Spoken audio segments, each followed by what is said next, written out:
Berbagai permasalahan yang dihadapi oleh anak-anak seperti misalnya kurang konsentrasi dalam belajar, kemudian terlambat berbicara, terus kemudian juga tulisan yang kurang rapih dan cenderung ceroboh, seringkali berasal dari berbagai macam faktor penyebab. Salah satu faktor penyebab itu adalah tidak tuntasnya perkembangan motorik yang seharusnya mereka kuasai di fase golden age-nya dulu.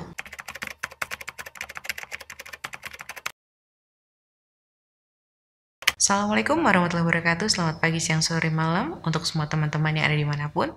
Ketemu lagi dengan aku, Galuh Kencana Wulan. Seperti biasa, bagi yang belum subscribe, silahkan subscribe dulu. Dan jangan lupa nyalakan lonceng notifikasinya agar kita bisa terus saling berbagi hal positif yang ada di sekitar kita.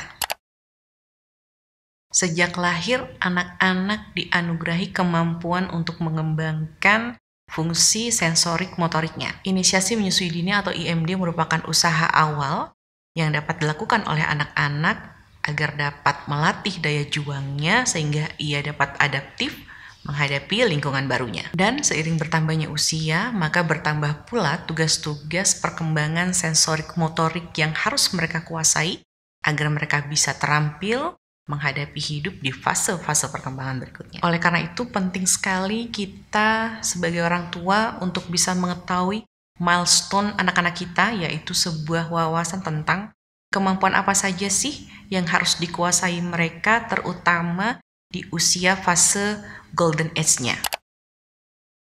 Ada beberapa alasan yang menyebabkan perkembangan sensorik motorik anak-anak menjadi terhambat, yaitu yang pertama adalah kelahiran prematur kurang dari 37 minggu, lalu kemudian juga berat badan rendah pada saat kelahiran, lalu bisa juga disebabkan oleh faktor genetik di mana ada orang tua atau keluarga yang juga memiliki masalah dengan perkembangan sensorik motoriknya. Selanjutnya adalah terpaparnya ibu hamil oleh alkohol, obat-obatan, dan juga zat-zat kimia yang berbahaya. Dan yang tak kalah penting adalah kurangnya stimulus yang diberikan oleh orang tua kepada anak-anak sehingga fase perkembangannya menjadi terhambat.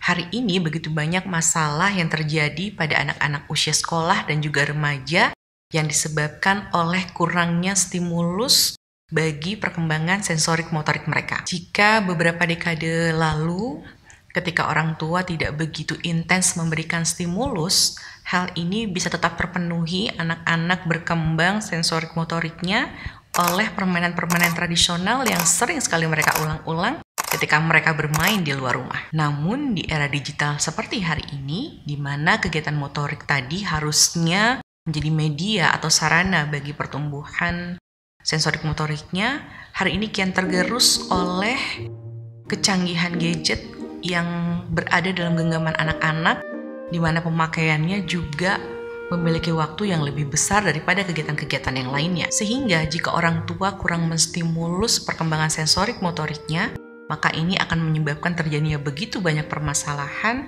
bagi tumbuh kembang anak-anak pada fase berikutnya. Beberapa contoh dampak dari terhambatnya perkembangan motorik seperti misalnya ada beberapa kasus di mana anak-anak kurang atensi ataupun konsentrasi atau bahkan bersikap terlalu aktif yang ketika ditelusuri ternyata mereka memiliki hambatan pada fase tengkurap, kemudian merangkak, duduk, bahkan juga jongkok yang belum tuntas di usia yang seharusnya. Atau ketika anak-anak bermasalah pada perkembangan bahasanya dan juga pada proses belajarnya, hal ini bisa disebabkan karena terlewat fase untuk mengunyah, menelan, terus kemudian menggigit dan juga meniup, serta perkembangan-perkembangan atau aktivitas-aktivitas motorik halus lainnya yang memang pada saat usianya tidak sempat dijalankan secara tuntas. Masih banyak dampak-dampak lainnya